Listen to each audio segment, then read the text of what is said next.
Ladies and gentlemen, boys and girls, you're watching another episode of the Engine Room Podcast brought to you by TokenMetrics.com. I'm joined today by Jacob and Steven. You know them, you love them. Say what's up, guys. Hey, Dylan. Hello, everybody. We are here to walk you through the rather noisy world of crypto, help you sort signal from noise. We are here to help you more effectively toe the line between genius and degen. And on this Friday, one of the most effective ways we can do that is to talk about the news. We are not going to talk an awful lot about the markets today. We talk about markets every single day during our live stream. You can catch our man Bill Noble breaking down what's moving up and down and why. But by way of putting a nice little timestamp on this, today is January 21st. Bitcoin is trading just over $38,000, and Ethereum is trading just under $2,800.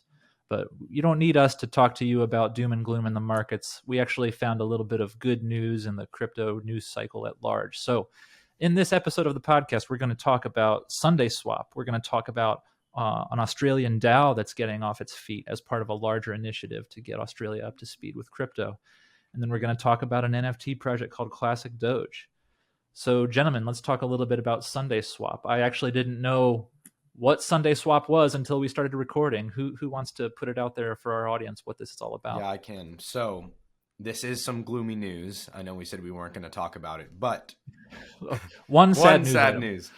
Sunday Swap is the first decentralized cryptocurrency exchange on Cardano, which is similar to Uniswap or SushiSwap on Ethereum. And yeah, this was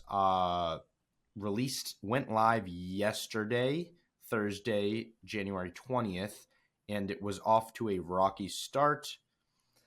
The Sunday Swap's website displayed a notice saying, quote, "The network is extremely congested at the moment. Swaps may fail or not go through until congestion decreases. Please be patient."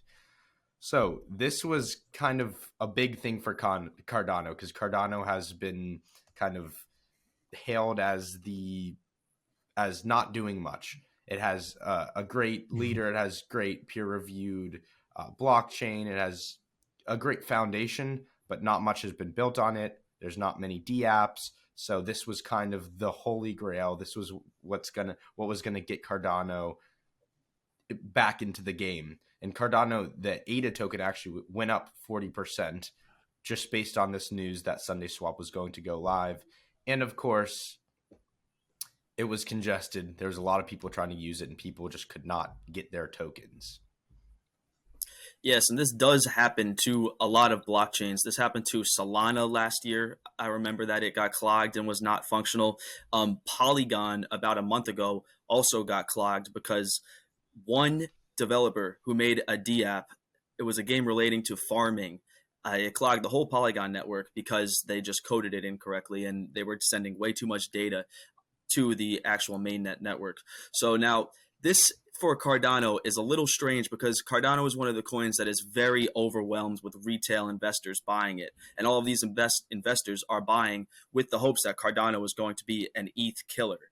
And now on the first exchange that it comes out with, first decentralized exchange, it is now experiencing a heavy backlog. So in my opinion, I think this is a bit of a make or break moment for Cardano. Can they actually get their mainnet to work for mass adoption or not?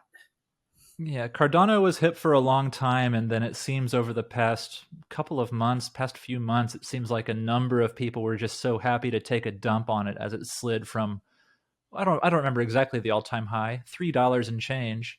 Now it's down well below $2. Yeah. And it was an easy thing to dunk on. I saw people on Twitter calling it nothing more than a glorified research project by Hoskinson.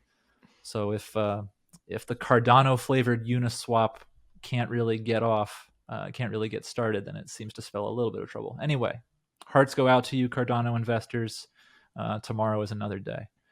But let's move right along to this news about Australia. Stephen, I understand Australia has a multi-pronged plan to make itself a little bit more crypto literate, a little bit more relevant to the crypto space. I'm particularly interested in this DAO that this country of Australia is getting off the floor. What can you tell us about this?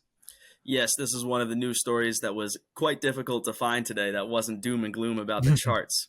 But The Senate Committee for Australia as a technology and financial center has just released recommendations for how cryptocurrency is going to be regulated in Australia. Now, the main thing that all of this went over was designed to improve taxes and rules and regulations around crypto in Australia.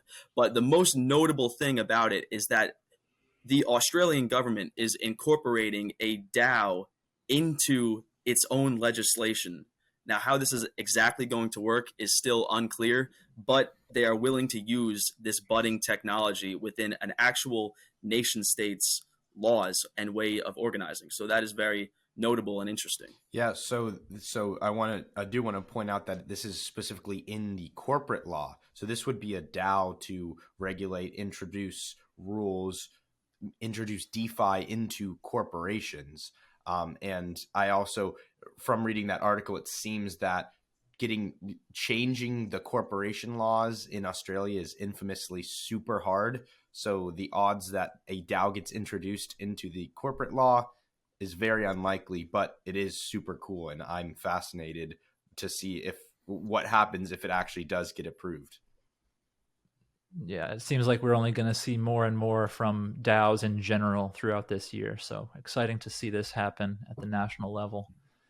And let's go out on a little bit of a softie here. Jacob, you pay attention to all kinds of NFT projects. Talk to us about this latest very cute one that you found. Yeah, so this is from an article from Cointelegraph. It's called Scan Your Dog and Go Walkies in the Metaverse. So they're kind of just, first broad overview is that there's a lot of pet-related cryptocurrencies, NFTs, and we've seen that pretty much almost all 10,000 NFT collections where their different rarity is based on an animal. You have penguins, dogs, cats, iguanas, etc. So obviously people love animals. It's a great way to make a cute NFT. In Decentraland, the open world metaverse, you can purchase a puppy and take it on walks with you. But what kind of caught my eye was a project called Classic Doge. This was created in November 2021, and it allows you to scan and tokenize a 3D rendering of your pet in the real world, and then you can bring them along with you in the metaverse. So if you just have your dog sitting on the floor with you next to you while you're looking at the charts of Bitcoin or looking at NFT projects, you're like, hey, pull out your phone, take a 3D rendering of your own dog and bring it with you into the metaverse. So not only are you going to be in the metaverse walking around with your virtual reality, but also you can bring your pet along with you. So I thought that was a really cool project to look at and hear about, because obviously I'd love to bring my pets with me into the metaverse. Token metrics grade pending on this NFT project. Yeah, exactly. Yeah?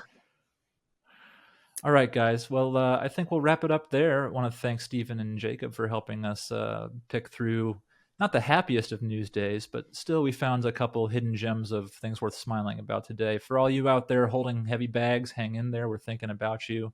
If you need your crypto therapy, be sure to watch Bill on the live stream on this YouTube channel every day, Monday through Friday. By way of teasing what we've got coming up, stay tuned on Sunday on this channel. We will have an interview one-on-one, me with Mr. Alex Mashinsky, CEO of a little crypto project called Celsius. We had a pretty cool conversation. So from all of us at tokenmetrics.com, I want to thank you for your attention, your subscribing to this channel, and giving this video a thumbs up. We'll see you next time.